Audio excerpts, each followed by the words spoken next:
எல்லாருக்கும் ஆத்மா வணக்கம். நம்ம இத்தனை நாளாக ஐயாவோடைய அன்டோல்டு ஸ்டோரி, சொல்லப்படாத கதை அந்த தொடர் பார்த்துக்கிட்டே இருக்கோம்.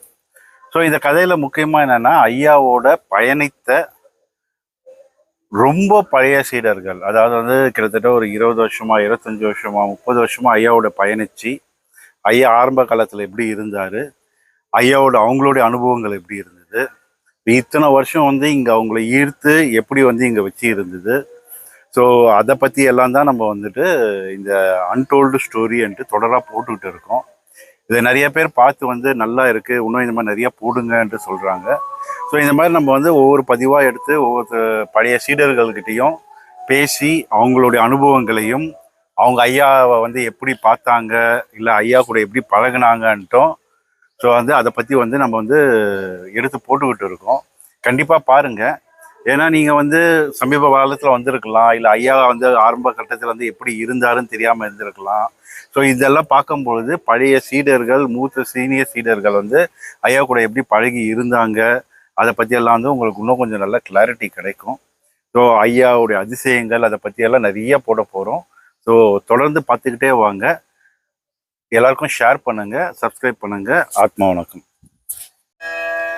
அன்பே சிவம் மனமே குரு என்றுணர்த்திய குருவே போற்றி. சத்தும் சித்தும் எதுவென்று உணர்த்திய குருவே போற்றி.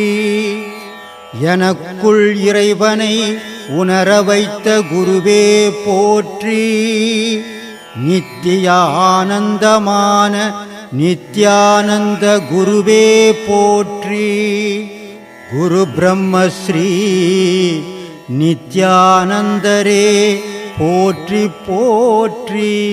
ஆஸ் யூஷுவல் இன்னைக்கு நம்ம அதே மாதிரி ரொம்ப மூத்த சீடர்னு சொல்லலாம். ஐயாவோட பல வருஷம் பழகி ஐயா கூடிய வேலை பார்த்த சீடர்னு சொல்லலாம். ஸோ ஐயா கூட பழகி ஐயா கூட வேலை செஞ்சு இந்த ஆசிரமம் வளரும் பொழுது ஐயா கூடவே உபதேசம் வாங்கி ஐயா கூட வெகு நாளாக பழகி ஐயா சமாதியார வரைக்கும் இருந்து இப்பயும் ஆசிரமத்துக்கு ஐயாவுடைய கொள்கைகளை வழிகாட்டி எப்படி பண்ணணும், எப்படி எடுத்துகிட்டு போகணும் இந்த ஆசிரமத்தை, அது எல்லாத்தையும் நம்மளுக்கு வழிகாட்டிக்கிட்டு இருக்காங்க.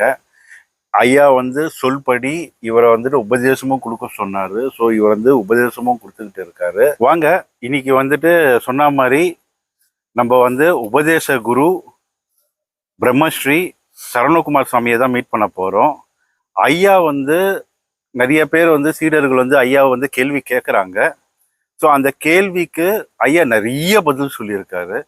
ஸோ அந்த பதில்கள் எல்லாத்தையும் எடுத்து ஒரு தொகுப்பாகவே சரவணகுமார் சாமி புக்காக ரெடி பண்ணி இப்போ நம்ம ஆசிரமத்தில் அந்த புக்கை கொடுத்துக்கிட்டு இருக்கோம்.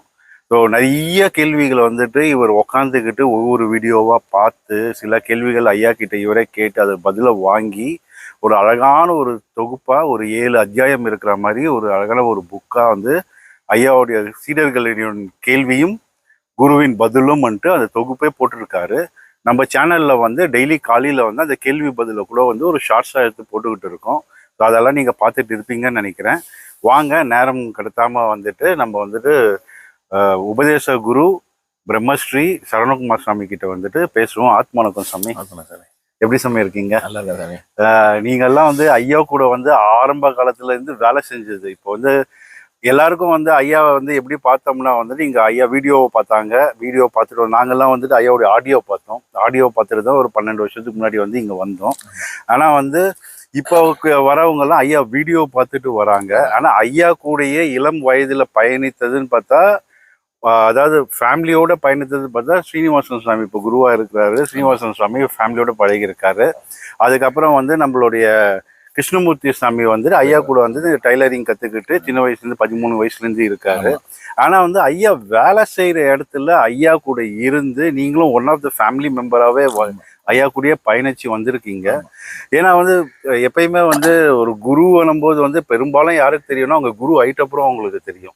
ஏன்னா உங்களை மாதிரி ஒரு சிலரால தான் அவர் குரு ஆகிறதுக்கு முன்னாடி இருந்த காலத்திலேருந்தே உங்களுக்கு தெரிஞ்சிருக்கும். ஸோ எங்களுக்கு என்ன ரொம்ப ஆர்வமாக இருக்குன்னா, நம்ம குரு பிரம்மஸ்ரீ நித்யானந்த சுவாமிகள் நீங்க வந்து ஆரம்ப கட்டத்துல எப்ப பாத்தீங்க, எப்ப பழகுனீங்க? 2 பேரும் ஒண்ணு ஐசிஎஃப்ல வேலை செஞ்சீங்க. ஆமா ஆமா. ஸோ எந்த வயசுல வந்துட்டு அவரை பாத்தீங்க? எந்த வருஷம்? ஸோ அப்ப அவரு நம்ம ஐயா வந்து எப்படி இருந்தாரு? கரெக்ட். எல்லாருக்கும் ஆத்மவணக்கங்க. நான் வந்து ஐசிஎஃப்ல வேலை சேர்ந்தது வந்து 1990 சேர்ந்தேன் சாமி.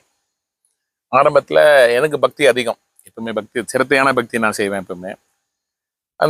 இந்த மாதிரி காலகட்டத்தில் ஐயா பக்கத்தில் வேலை செய்கிறாரு. ஆனால் ஐயா அப்பெல்லாம் எனக்கு பழக்கம் கிடையாது, அந்த அளவுக்கு எல்லாம் பழக்கம் கிடையாது. பார்ப்போம், நான் பார்ப்பேன், எல்லாம் பேசுறது எல்லாம் உண்டு. ஆனால் வந்திருந்த தொடர்பெல்லாம் கிடையாது. காலங்கள் போயிட்டே இருந்தது, கொஞ்ச நாள் காலங்கள் போயிட்டே இருந்தது. நாங்கள் ஆரம்பத்திலேயே நாங்கள் ஒரு பெரிய பேட்ச், ஒரு 900 பேர்கிட்ட ஒன்றா ஒரே அப்பாயின்மெண்ட்டாக ஐசிஎஃப்ல சேர்ந்தோம் நாங்கள். அப்போ அங்கே பார்த்தீங்கன்னா ரொம்ப மோசமான ஒரு சூழ்நிலை. இந்த குடுக்கல் வாங்கல், காசுகளை குடுக்கல் வாங்கல எல்லாம் ரொம்ப மோசமான சூழ்நிலைகள்லாம் இருந்தது. இதை எப்படியாவது சீர்படுத்தணும்னு நாங்கள் ஒரு ஃபண்டு ஒன்று ஆரம்பித்தோம் எல்லாம் சேர்ந்து. இந்த மாதிரி ரொம்ப மோசமாக இருக்கிறவங்களுக்கெல்லாம் லைஃப்பில் தூக்கி விடணும் கொஞ்சம் அப்படின்னு சொல்லிட்டு, ரொம்ப அந்த வெளியில் சொல்லாமான்னு கூட தெரியல, அது மாதிரி மோசமான சூழ்நிலை குடுக்கல் வாங்கல இருந்தது.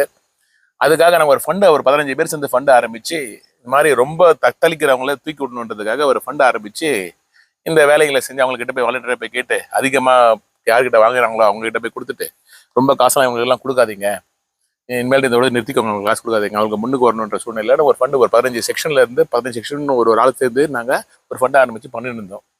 அப்படி பண்ணினே இருக்கும்போது ஐயா தெரியுமே தவிர ஐயா கிட்ட எனக்கும் மற்ற விஷயத்துல எல்லாம் பழக கிடையாது. ஆரம்பமே முதல்ல குடுக்கல் வாங்கல தான் ஐயா என்கிட்ட சேர்ந்தார். என்கிட்ட ஃபண்டு சேர்ந்தார், இந்த தீபாவளி ஃபண்டுன்னு சொல்லுவாங்க இல்லையா, அது மாதிரி சேர்ந்தாரு.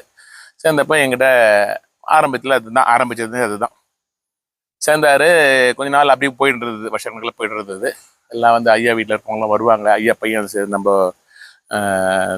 ஜீவா அவர்லாம் வீட்டுக்கெல்லாம் வந்திருக்காரு, எல்லாம் போயிருக்காரு. இதெல்லாம் நான் ஆசிரமத்தில் ஐயா கிட்ட பணம் வாங்கிறதுக்கு முன்னால இருக்கிற சொல்லுறாங்க. அப்படின்ற பட்சத்தில் இவர் என்கிட்ட என்ன நினைச்சாரு, எது நினைச்சாரு எனக்கு தெரியாது. நம்ம குரு பா நீ வாப்பா வீட்டுக்கு வாப்பா, ஒரு நாள் வாப்பா வீட்டுக்கு வாப்பா அப்படின்னாரு. என்ன சாமி அப்படின்னா, நீ வீட்டுக்கு வாப்பா தான் தெரியும் அப்படின்னாரு. நானும் ஒரு 2-3 வாட்டி போகல, 2-3 மாதம் போகல. அவர் வந்த மறுநாள், நான் பௌர்ணமி அன்னைக்கு இவ்வளோ பெரிய விஷயங்கள் இருக்குன்றது எனக்கு தெரியவே தெரியாது. நான் பக்தி தான், வெறும் பக்தி தான் என்றாலும் எனக்கு தெரியாது எனக்கு. நான் ஒரு நாள் ஒரு வாட்டி கூட்டிட்டு மறுமாசம் போகும்போது என்னாச்சு, என்கிட்ட பேசல அவர். அப்படியே பார்த்தார். சரி உன் இஷ்டம், உனக்கு விஜய் அதுதான், நான் என்ன பண்ணுறது அப்படின்னாரு. இதனால இப்படி சொல்கிறாருன்னு சொல்லிட்டு அந்த வார்த்தை எனக்கு ஒரு மாதிரி இருந்தது. அடுத்த மாதம் கரெக்டாக போயிட்டேன். நான் போயிட்டு அங்கே பார்த்தா இதுக்கு முன்னால் ஒரு விஷயம் நடந்தது. இது மாதிரி நான் ஒரு ஆசிரமம் கட்டுறேன்னாரு. ஒரு ஆசிரமம் கட்டுறேன், உங்களால் முடிஞ்சது ஏதாவது உதவி செய்யுங்க அப்படின்னாரு. இந்த ஆசிரமம் கட்டுறதுக்கு நான் உபதேசம் வாங்கிறதுக்கு முன்னாலேயே நான் ஐயா கிட்ட டொனேஷன் கொடுத்துருக்கேன். நான் இடத்துல வர்றதுக்கு, இந்த ஆசிரமம் இது ஆசிரமம்னு என்ன ஏதுன்னு எதுவுமே தெரியாது எனக்கு. அப்பவே நான் டொனேஷன் கொடுத்தேன். ஒருவேளை அதனால அவர் என்ன எப்படி நினைச்சாரோ தெரியல, நீ வரணும் அப்படின்னாருன்னு வந்தாரு. வந்து பார்த்தேன். அப்பதான் முதல் அவர் வீட்டுல ஒரு மாடியில கிளாஸ் நடக்குது. இது எந்த வீட்டுல? ஐயா ஐசிஎஃப்ல இருந்தப்போ, ஐசிஎஃப்ல மாடியில கோட்டர்ஸ்ல சவுத் கலையில மாடியில நடந்தது விஷயம். போனா ஒரு 10 பேர் இருந்தாங்க. அப்ப நான் உள்ள போயிட்டு உட்காந்த உடனே ஐயா கிட்ட கேட்ட கேள்வியே இதுதான், முதல் கேள்வியே தான். ஐயா சாமி கும்பிடுன்னு கேட்டேன். அவர்கிட்ட நான் கேட்ட கேள்வியே சாமி கும்பிடுன்றதுக்கு சிரிச்சாரு. என்கிட்ட சிரிச்சாரு, பதில்கள் சொன்னாரு. இந்த மாதிரி சாமி கும்பிடுறதுனா என்ன, சாமி கும்பிட்டு என்ன திருப்பி கேட்டார், நீ சாமி கும்பிட்டுருக்கேன்காரு. கும்பிட்டுருக்கேன் சார். என்ன கும்பிட்டேன்னு, எப்போ உன்னை நீ கும்பிடுறியோ அப்பதான் உனக்கு சாமி தெரியும். உன்னை கும்பிடாத வெளியில போய் தேர்றதுன்றது உண்மையான சாமி கும்பிட்றது கிடையாது. முதல்ல நீ உன்னை கும்பிட கத்துக்கணும், அதுக்கப்புறம் தான் வெளியில போய் தரணும். நீ உன்னையே கும்பிட தெரியாதவனுக்கு சாமி எப்படி கும்பிட தெரியும்னாரு. இதோட புதுசான பதிலா இருக்கேன், புதுவிதமான பதில் எனக்கு இது. அதனால இதுதான் சாமி என்னோட முதல் அனுபவம் ஐயா கிட்ட போனப்போ எனக்கு முதல் உபதேசம் வாங்கும் போது அவர்கிட்ட அவர் உபதேசம் வாங்குற சாதாரண பேசினிருந்தாரு. இது எந்த வருஷம் சாமி? இது 2008 இல்ல 2009 இருக்கும்னு நினைக்கிறேன். சரியா கரெக்டா ஞாபகம் இல்லை எனக்கு. 2008 இல்ல 2009 இருக்கும் இது நினைக்கிறேன். அது அப்போ அவர்கிட்ட உபதேசம் வாங்கும்போது போயிட்டு அவரோட தோரணையை பார்த்தோன்னா நான் மிரண்டு போயிட்டேன். நான் அன்னைக்கு அவர் சாதாரணமா இருந்ததுக்கும் உபதேசம் கொடுக்குற சின்ன ரூம் தான் அது. ரொம்ப 2 ரூம் தான். ஒரு ரூமு, ஒரு ஹாலு, ஒரு ரூமு, ஒரு வராண்டா, அவ்வளவுதான் அந்த இடத்தோட மீதாமே.